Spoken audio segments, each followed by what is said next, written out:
Konsep proxy server. Pengertian proxy server. Proxy server merupakan sebuah sistem komputer yang berada di antara klien dan server yang saling berhubung untuk melakukan pengawasan, pengendalian, pengamanan, lalu lintas data. Fungsi proxy server. Yang pertama ada connection sharing, yaitu berfungsi sebagai gateway yang menjadi batas antara jaringan lokal dan jaringan luar. Yang kedua ada filtering, digunakan untuk melindungi jaringan lokal terhadap gangguan atau serangan dari jaringan luar, mengontrol pengguna internet. Yang ketiga ada caching. Proxy server memiliki mekanisme menyimpan objek-objek dari situs-situs yang pernah dikunjungi sebelumnya agar dapat menghemat bandwidth. Manfaat menggunakan proxy server. Yang pertama, mengontrol pengguna internet. Dengan adanya proxy, bisa dimanfaatkan oleh beberapa orang untuk membatasi akses situs bagi orang-orang yang lain di sekitarnya. Ketiga, ada privasi yang terjaga, karena beberapa proxy akan mengubah alamat IP dan data informasi pribadi lainnya. Hal ini akan membuat server akan menerima alamat baru yang diakses lewat IP, sehingga data Anda aman dan tidak mudah untuk dicuri. Yang ketiga, ada penyimpanan dan kecepatan. Manfaat lainnya dari proxy adalah proxy bisa melakukan cache, sehingga saat Anda minta data dari website yang pernah Anda kunjungi sebelumnya, mereka hanya mengambil dari simpanan mereka saja. Hal ini akan membuat akses internet menjadi lebih cepat. Kemudian ada jenis-jenis proxy. Yang pertama, anonymous proxy atau proxy anonim. Anonymous proxy adalah jenis proxy yang menyembunyikan informasi mengenai komputer pengguna. Ketika pengguna melakukan request pada sebuah website, maka website itu tidak akan mengetahui alamat IP pribadi si pengguna. Yang kedua ada high anonymity proxy. High anonymity proxy adalah jenis proxy yang tidak mengidentifikasikan dirinya sebagai proxy server dan tidak menyediakan alamat IP original. Yang ketiga ada transparent proxy. Proxy yang melanjutkan permintaan pengguna ke sumber yang diinginkan tanpa memberikan informasi data diri komputer si pengguna. Yang keempat ada reverse proxy. Proxy yang digunakan untuk mencegah klien terhubung dengan data sensitif, sehingga caching pada proxy jenis ini diaktifkan, maka traffic jaringan akan menurun. Kemudian ada Squid. Squid adalah sebuah program atau aplikasi gratis free software dengan lisensi GPL, GNU General Public License, yang dirancang untuk menjalankan fungsi sebagai web proxy dan web caching. Squid juga melakukan DNS caching. Nah, untuk kesimpulannya, proxy dapat mengontrol aktivitas yang dilakukan oleh user satu jaringan, misalnya memblokir situs website yang berpotensi mengganggu kinerja karyawan di suatu perusahaan. Yang kedua, terdapat banyak manfaat dari proxy, yaitu mengontrol pengguna internet, privasi yang terjaga, menyimpan, dan kecepatan. Yang ketiga, Anda bisa memanfaatkan proxy di sekolah, di kantor, bahkan di rumah untuk memonitor keluarga Anda. Kemudian ada DHCP. Apa itu DHCP? DHCP adalah singkatan dari Dynamic Host Configuration Protocol. DHCP adalah protokol yang digunakan untuk distribusi IP address pada jaringan komputer secara dinamis. Dengan menggunakan DHCP, Anda dapat melakukan konfigurasi IP address pada setiap perangkat di jaringan komputer secara otomatis. Selain IP address, ada beberapa konfigurasi lainnya yang dapat didistribusikan melalui DHCP, seperti default gateway, DNS server, dan subnet mask. Pada jaringan komputer yang tidak menerapkan DHCP, administrator jaringan harus melakukan konfigurasi IP address secara manual pada setiap perangkat. Hal ini tentunya akan membutuhkan lebih banyak waktu dan tidak efisien, apalagi pada jaringan komputer yang dengan skala besar. Fungsi DHCP yang pertama, mencegah terjadinya konflik IP. Konflik IP address adalah adanya beberapa perangkat yang mempunyai IP address sama dengan sebuah jaringan.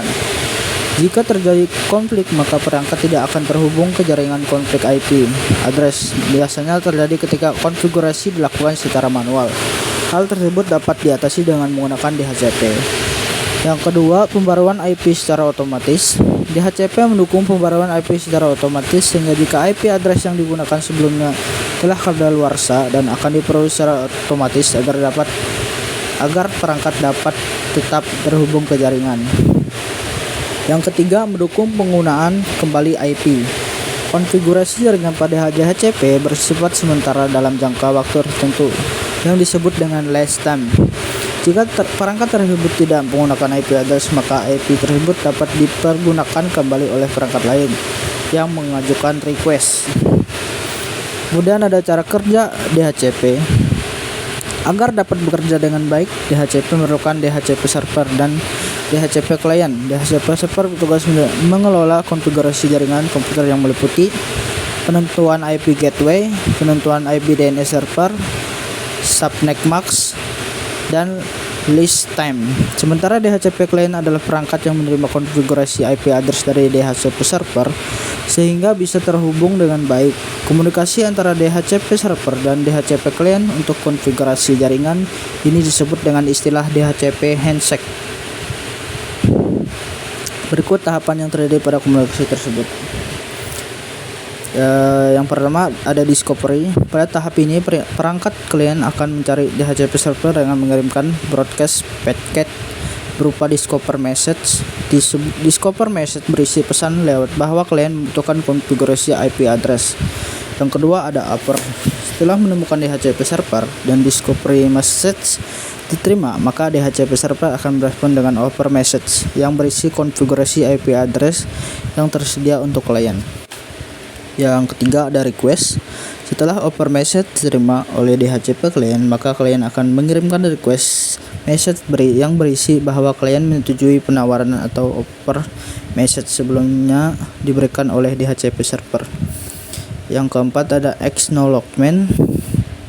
Pada tahap ini DHCP server akan mengirimkan DHCP acknowledgement yang berisi informasi konfigurasi IP address serta list time atau lama waktu sewa IP.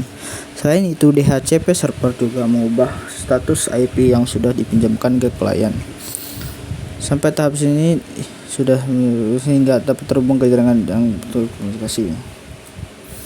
Kemudian ada NAT, Network Address Translation. NAT memiliki beberapa fungsi penting di jaringan komputer. Yang pertama, keamanan. NAT bisa dipakai sebagai firewall. Keamanan juga, IP lokal di setiap perangkat bisa diubah menjadi ID publik saat memakai internet. Yang kedua, hemat IP publik. Adanya NAT, penggunaan IP publik lebih hemat, seperti contohnya suatu perusahaan langganan satu provider ISP. Perusahaan tersebut koneksi internet menggunakan Wi-Fi. Meskipun jumlah perangkat yang tersambung banyak, namun semua perangkat sebenarnya berkomunikasi memakai satu IP publik yang sama. Yang ketiga ada isolasi jaringan. Fungsi selanjutnya Network Address Translation adalah juga bisa mengisolasi jaringan lokal di internet. Cara tersebut umum dipakai dengan tujuan untuk menjaga rahasia data internal di sebuah perusahaan. Yang keempat ada port forwarding. NAT bisa digunakan untuk port forwarding yang berguna mengalihkan koneksi dari IP publik ke IP lokal server. Meski memakai satu IP publik, namun pengguna dapat menggabungkan lebih dari satu server menggunakan cara port forward sesuai port. Selanjutnya jenis-jenis Network Address Translation. Yang pertama ada Dynamic NAT. Dynamic NAT yaitu jenis NAT yang bertugas untuk menerjemahkan IP privat jadi IP publik secara dinamis berdasarkan alamat IP yang ada. Saat host jaringan lokal yang akan mengirim maupun menerima paket dari router, maka jenis NAT ini akan memilih salah satu IP yang ada dan tidak sedang untuk dipakai berikutnya. Diteruskan berdasarkan dengan paket. Yang kedua ada Static NAT. Static NAT yaitu jenis NAT yang bertugas untuk menerjemahkan satu IP lokal jadi IP publik serta sebaliknya. Komputer yang ada pada jaringan lokal bisa memakai internet tanpa repot mengganti IP address. Yang ketiga ada Port Address Translation. Port Address Translation yaitu NAT yang disebut juga dengan PAT yang bertugas untuk menerjemahkan banyak IP address lokal untuk memakai satu IP publik yang dibedakan sesuai dengan portnya. Kemudian ada cara kerja Network Address Translation. Yang pertama ada penerjemah IP. NAT mencatat saat komputer meminta data dari server yang terdapat di internet. NAT merekam ID privat komputer ke tabel penerjemah alamat. IP privat dari komputer ini akan diubah jadi IP NAT. Kemudian yang kedua, pertukaran data. NAT yang sudah berhasil mengubah ID privat jadi IP NAT, dan setelah proses tersebut selesai, kemudian akan ke proses pengiriman dan penerimaan permintaan data IP ke bagian server. NAT akan melakukan permintaan dari komputer ke server tujuan memakai ID publik selanjutnya. Server merespon permintaan tersebut dan mengirimkan data yang diminta kepada ID publik NAT. Yang ketiga, penerimaan data. Apabila data diminta oleh komputer pada NAT, kemudian data ini dikirimkan ke komputer, pengguna bisa melihat data yang dicarinya pada internet dari halaman web. NAT akan bekerja terus saat komputer terhubung dengan internet dan meminta. Kemudian ada contoh network address translation. Yang pertama ada masuk ke router, login ke dalam perangkat router Anda. Kedua, membuat aturan NAT. Pada halaman router carilah bagian yang berkaitan konfigurasi NAT maupun port forwarding.